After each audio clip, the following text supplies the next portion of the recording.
Okay? So, after nato makuha ang 5, ka-number summary is proceed to sa box plot. So, in getting the box plot is natin steps. So, first step, find the 5-number summary. Okay na ta. Next, draw and label a scale of interval. So, mag-draw na ta og line graph. Scale of interval ani nila, pero para mas madali, ato na lang siyang i-assume. So, ang diri kaning sa left side is automatically the minimum value, 23. And then, the next one is the higher or maximum value is 51. Assume na to na kaning 29 is na diri, 29, and then the middle is 33, and then the next one is 40. Assume lang na to na. And then next, place dots above the number. I-place na to ang dots above the number. Place dots above the number. Yun. Sa line pa din. So, kay, imagine na siya, guys. Na naman siya dire. Another example ni siya bali. And then next, put a box around the Q1 and Q3. So, mag-put ta og box around the Q1 and Q3. Q1 and Q3. So, put ta og box sa Q1 and Q3. So, atong Q1 and Q3 is for Q1 is 29 and then Q3 naman is 42. So, mag-put ta og box dire. Siya. And then next, draw a vertical line through the median. So, mag-draw ta vertical line sa median. So, our median is 33. So, dili na to siya i-puta. And then, next naman, is draw whiskers from the minimum to Q1 and maximum to Q3. So, after nato na siya, mag-another create taputa og line na nag-connect sa duha.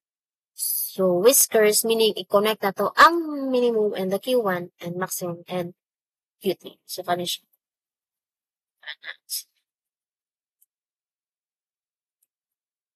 Ano siya ang whiskers? So, bali, mo na siya ang nangitabo sa inyo box plot. I-follow lang ninyo ang steps. So, here is another example, but you're going to try this in your home. Even nagyapon siya ang iyahang date. Kani siya is line na siya percentile. Ilalagyan ang result yun niya. So, skewness, we're going to discuss about the skewness of the box plot. So, if the whisker to the right of the box is longer than the one to the left in relation to the median, there are more extreme values towards the positive end, and so the distribution is positively skewed. So, kumaingan siya, o taas ko no, tabi example lang, kung mas taas daw dirian na line, discern ng box sa whiskers, it's automatically positively skewed. Kaya dirian na side is mga higher value. And then naman, baliktaran po siya, if the whisker to the left is longer than the distribution is negatively skewed. Pag ang whisker po sa left, balik kung taas di siya, kaya sa diri sa pikas is automatically negatively skewed. So, dito ta. Again ha, pag ang imuhang whisker or line na nag-connect sa maximum to Q3 is taas siya, like kuan siya, layo ko siya sa yahang box is automatically positively skewed pag sa higher value. Pero pag sa lower value naman siya is negatively skewed. So, skewed left, negative, or right, positive. So, kani siya, as you can see, taas diri. And then, iyahang data is higher data, positive na, mga higher data. So, automatically, this is a right skewed. Right skewed or positively skewed. And then next with histogram. So, kana siya. And then next, skewed left, negative or right, positive. So, kani siya. As you can see, sa left, iyahang mas taas og line. And then, kung tanawa na to sa data, naa siya sa ubos. So, automatically, this is a left skewed or the negatively skewed. So, as you can see, diri ang graph is wala niya gibutang automatically ang box sa line graph. Di para sa akong gibuhat. Pero, pwede siya ingon ani, pwede ra pod ingon ato. Yun. Isod mo siya diri. So, ako lang siyang gikuan sa back, sa line. Pero, kuan yun, originally is, ito sa ibabaw ko siya butang ha. Mag-create lang mo og line diha, and then, ibabaw niyo siya kuan. Box, create mo og box, connect niyo ng, so, with histogram ko na siya, left skewed, pababa, bali kung sa kuan, pagpataas. So, can we figure out the numbers of the 5 numbers summary? So, kani siya is another example. So, naara siya. Again ha, kung mag-create mo og box plot, lahi lang sa ako, kaya kung siyang gi-appeal sa line ang box. Pero, originally, isa ibabaw na ginato na siya i-butang. Na siya.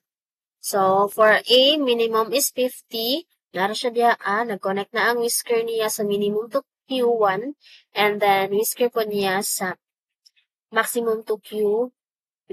And then, ang box niya is connect sa 65 and 80. And then, ang median is nasa center. Ano lang siya. So, ang kani siya is automatically, as we can see, mas taas ang diri. So, kani is positively skewed. And then, this one is taas diri negatively skewed. So, if you have any question or clarification, just message our group chat. Don't hesitate to chat ha, para magkasinamutan penance. Sige. So, that's all for this week or for this module. So, thank you for listening. I hope you learned something from this topic.